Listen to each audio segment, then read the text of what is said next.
untuk menghancurkan atau menguasai satu bangsa itu dengan 3 tahapan mengenai sejarahnya. Pertama, sejarahnya itu dikaburkan atau dikacaukan. Kedua, diputus mata rantai antara pengetahuan mengenai leluhur dengan keadaan yang sekarang.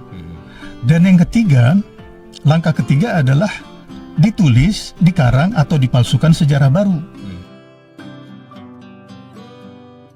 Untuk menghancurkan atau menguasai satu bangsa itu dengan 3 tahapan mengenai sejarahnya. Pertama, sejarahnya itu dikaburkan atau dikacaukan.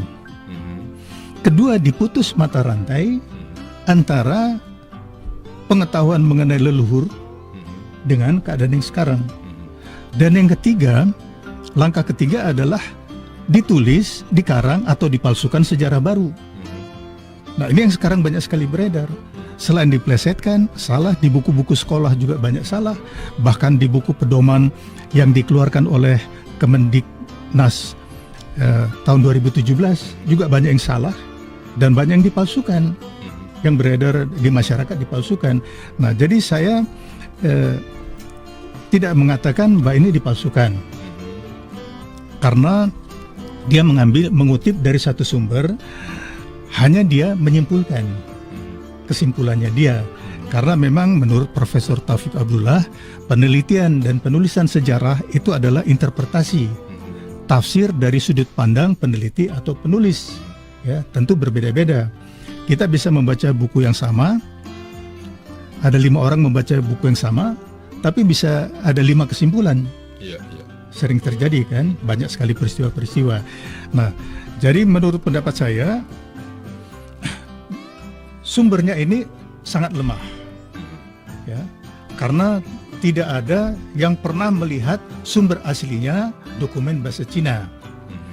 Nah, tadi saya katakan, saya hubungkan dengan metode Belanda yang ratusan tahun memanipulasi penulisan sejarah, ya, termasuk banyak sekali yang terkecoh. Termasuk awal-awal tahun 50-an, sejarawan-sejarawan atau buku-buku sejarah yang terbit di Indonesia, ketika kita belum memiliki sejarawan atau pakar sejarah, pada waktu itu hanya diterjemahkan buku-buku sejarah dari bahasa Belanda atau Inggris. Dan sekarang sudah terbukti banyak yang salah dari sudut pandang Belanda, ya. Nah, tidak tertutup kemungkinan bahwa memang ini by design. Karena kalau kita lihat sejarah perlawanan dari awal abad ke-20, perlawanan terhadap penjajah, itu dua kekuatan, yaitu kekuatan nasionalis dan Islam. Dan untuk itu kita sudah tahu metode yang lama, kekuatan nasionalis harus dipecah, kekuatan Islam juga harus dipecah. Ya, dibingungkan, dikacaukan. Nah, jadi kalau saya melihat ini, bahwa Residen Portman dia memang mengarang cerita dengan melenyapkan bukti-bukti, karena bukti-bukti itu dia sita 3 cikar, sekarang tidak diketahui di mana keberadaannya. Yang beredar hanya catatan tangan dia. Dia sebutkan ada 5 catatan tangan. Itu kejadian sekitar 1400-an. Tahun-tahun 1400. Sekitar itu. Jadi dari mulai akhir abad 14 sampai abad 17. Ya. Jadi sedangkan selain dari sumber-sumber kelenteng Cina, juga ada Serat Kanda, Babat Tanah Jawa, Kitab Pararaton, dan sebagainya, sumber-sumber itu, ya. Nah, jadi selama ini yang sampai tahun 70-an itu yang ada di buku-buku pelajaran sejarah di sekolah-sekolah adalah mengutip dari kitab-kitab tersebut yang penelitiannya dilakukan oleh banyak orang Belanda. Jadi kita sendiri juga tidak tahu kan apakah betul tertulis seperti itu. Karena kita lihat ada beberapa versi dari penulis-penulis orang Belanda mengenai kitab yang sama, dan juga berbeda-beda interpretasinya. Ya, dari kitab-kitab itu Serat Kanda, Babat Tanah Jawi, ada orang-orang Belanda sendiri berdebat.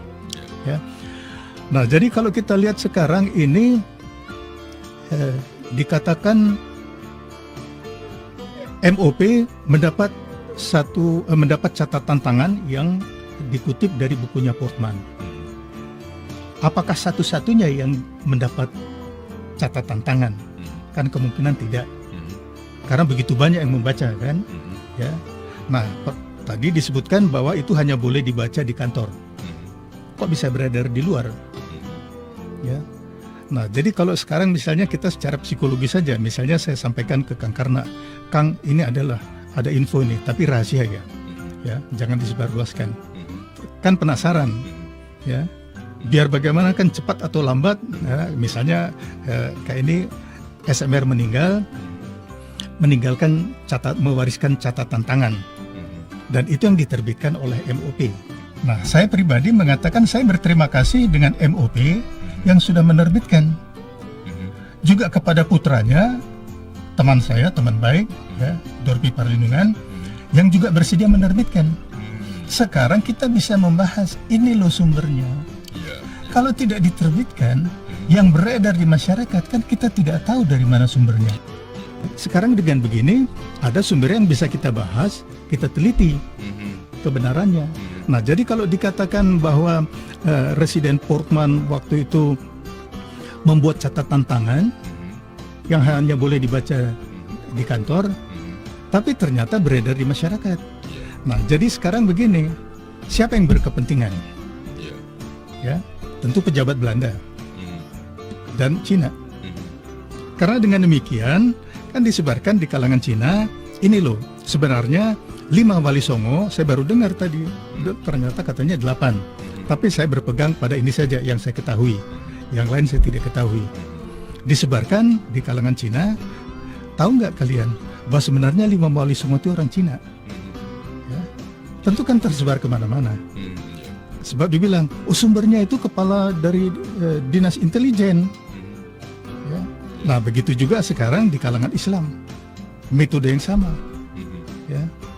Dengan metode yang sama dikatakan, kalian ini harus hati-hati, ya, bahwa yang bawa Islam ke tanah Jawa itu Cina. Kan jadi keraguan-raguan.